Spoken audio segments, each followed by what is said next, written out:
Good afternoon, and welcome to another segment of the Werff Report for February 17th. Keep America vigilant. 23. My oh my. My apologies for my absence this week, folks, as I'm currently coping with a difficult death in the family. But let's get you up to date on what's been going on this week. Nancy Pelosi's daughter is caught on video refuting the January 6th narrative. 4 suspicious train derailments, including the latest in Michigan and a tanker rollover in Arizona, as the Arizona Court of Appeals denies Kari Lake's election lawsuit. Feinstein announces retirement.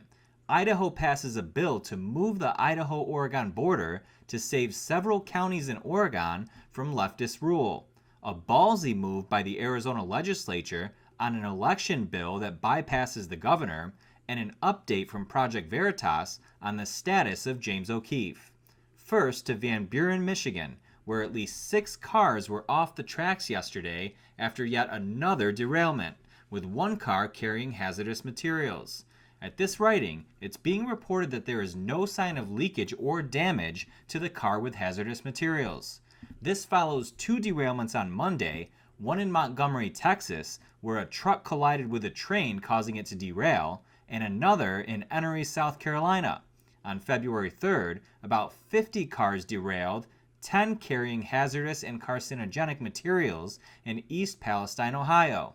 Vinyl chloride was released into the air before crews ignited it to get rid of the toxic chemicals. However, fish and aquatic life in local creeks are coming up dead, so apparently other chemicals have been released into the environment. The creeks feed into the Ohio River, which later feeds into the Mississippi River. Big problems there, folks. It took 13 days for EPA Administrator Michael Regan to tour the town. But get this, he turned down an offer to drink the tap water. What does that tell you?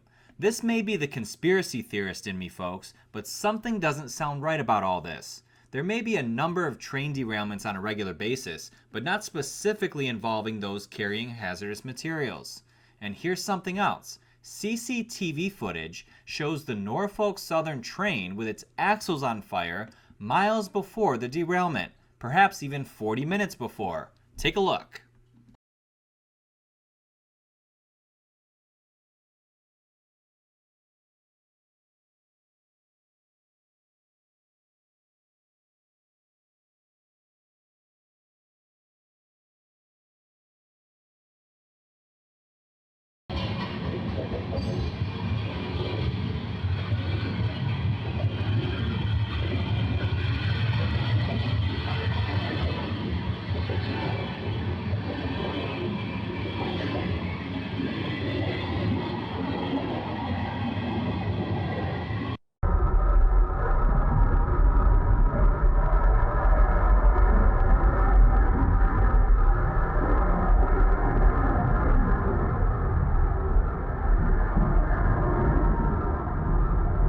Interesting, right, folks? Then to Arizona. A tanker hauling poisonous chemicals, including nitric acid, rolled over on Interstate 10 near Tucson. The driver was found dead at the scene.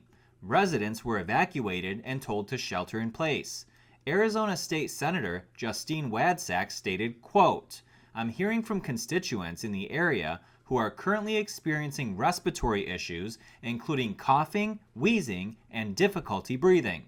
We were barricaded in our homes in 2020 over a hyped-up cold virus, yet toxic chemicals in the air are nothing to worry about." Absolutely insane, folks.